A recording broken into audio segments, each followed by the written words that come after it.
À présent, nous retrouvons le billet d'humeur de Philou. Le billeur du mai. Bon, alors déjà, là, je suis au bout de ma vie parce que l'imprimante, elle a imprimé en tout petit. Toi aussi, t'es au bout de ta vie? Oui, parce qu'en fait, je sais pas pourquoi c'est pas imprimé en gras ce coup-ci.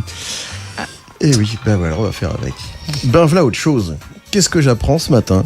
Donc, hier matin, vu que j'écris mes chroniques la veille du jour où je vous les livre. Qu'est-ce que j'apprends donc? Le nouveau ministre de l'Éducation nationale veut rétablir le redoublement. Comment ça? C'était plus autorisé le redoublement? Moi qui continue à redoubler de prudence parfois, de politesse toujours, c'était interdit par Madame Vallaud-Belkacem.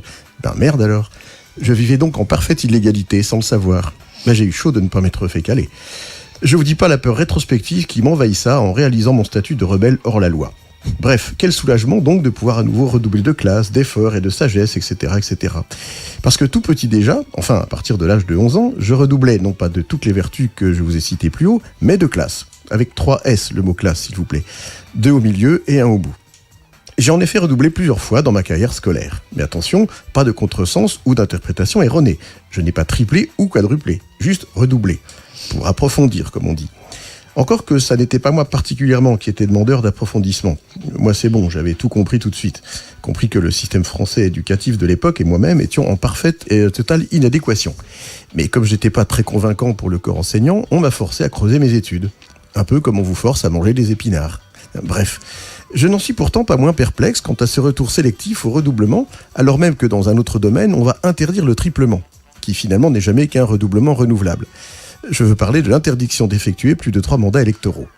Alors d'un côté, un mauvais élève aura le droit de refaire une année supplémentaire gratuitement, je veux dire sans toucher un rond, alors qu'un homme politique n'aura plus le droit de refaire un mandat plus de 3 fois alors qu'il était payé pour ça. Là, c'est franchement de l'injustice, parce que quelqu'un que l'on oblige à faire une paire d'heures supplémentaires, bah ouais, quand même, une année scolaire, et sans compter les éventuelles heures de colle, n'aurait pas le droit de toucher un centime, tandis qu'un élu à qui on l'a pas forcément demandé va pouvoir s'autoriser des heures sup en étant payé.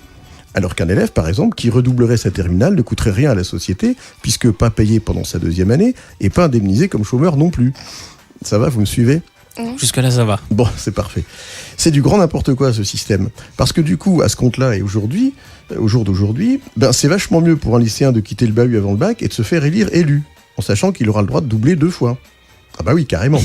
Tu parles d'un encouragement à rentrer dans le système, à faire profiter les copains d'un job où en plus c'est eux qui rédigeront tes rédacs, enfin tes propositions de loi et tutti quanti. Là, franchement, je le dis tout net, si on veut pas que le pays parte en cacahuète, il serait grand temps de songer à moraliser la vie publique.